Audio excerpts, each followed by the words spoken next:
Forecast today, right? It's been gloomy pretty much all day. Yeah, I feel like at some points it was just pouring rain, Brittany.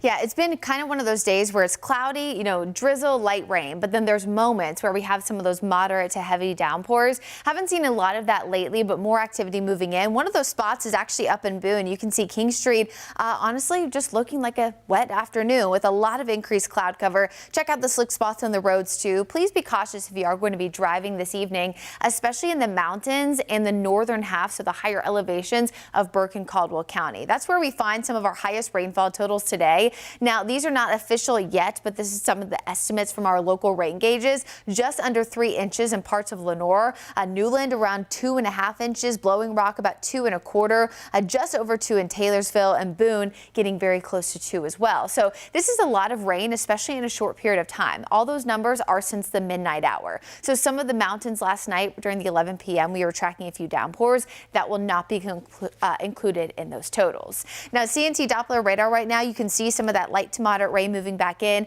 Southern half there of Watauga County, not impacting Boone right now, but notice some of those heavier pockets down toward Pineola and southern Avery County, northern Burke County right now. Moving to Morganton here very shortly, which really hasn't seen a lot of the heavier rain today.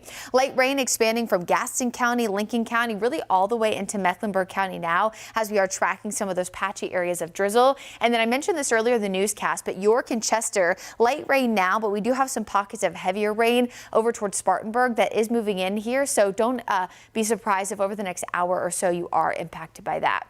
Now, the good thing is that I know it's been kind of a bad day to get outside, but the clouds and the rain, we're kind of on that light rain, muggy sector of this storm system, whereas there was a severe weather line that moved through with really high winds and even a few tornado warnings earlier this afternoon in portions there of mid to coastal Georgia, or not really coastal, but I guess on the eastern side there. And near Pickens, South Carolina, there was a tornado warning that moved through earlier that there have been some videos that have been shared around social media that does look like it could definitely be a rotating wall cloud or maybe even a tornado. So we're thankful for no severe weather, but there is still that lower flooding risk there for portions of the foothills. And then again, where I mentioned Ash, Watauga, Avery County, northern Burke and Caldwell, still under a moderate risk of a localized flood threat. This is just because, again, of so much rain over a short period of time. You add in the higher elevations, and often that can lead to more landslides and mudslides, things of that nature. Now, in general, with the rain, honestly, no model has done a great job with the rain, but we saw it coming through on Thursday. I do think we'll continue to see this through this evening and early into Friday, but eventually by Friday afternoon, we will see some peaks of sunshine, and really dependent on how much sun we get, there could be a resurgence of a few isolated storms tomorrow evening, but right now I do think the clouds will stick around for really the majority of the midday time frame. Likely after 3 p.m. is where you would see that chance for some sunshine mixing in. And then really we are set up for a relatively nice weekend.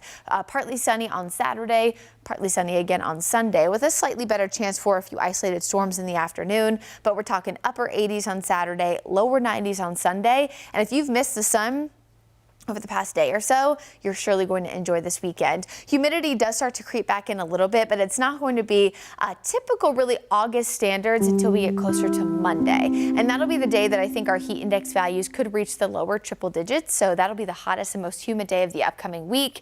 And then a storm system moves through late Monday. That's what kicks up our breezy winds, and that'll set us up for a little bit of drier air mixing in for the middle part of next week. So today, again, it wasn't a great day to be outside. Tomorrow morning, definitely not good either, but we will mix in some sunshine and then lots of it expected as we enter the upcoming weekend. All right, Brittany, thank you.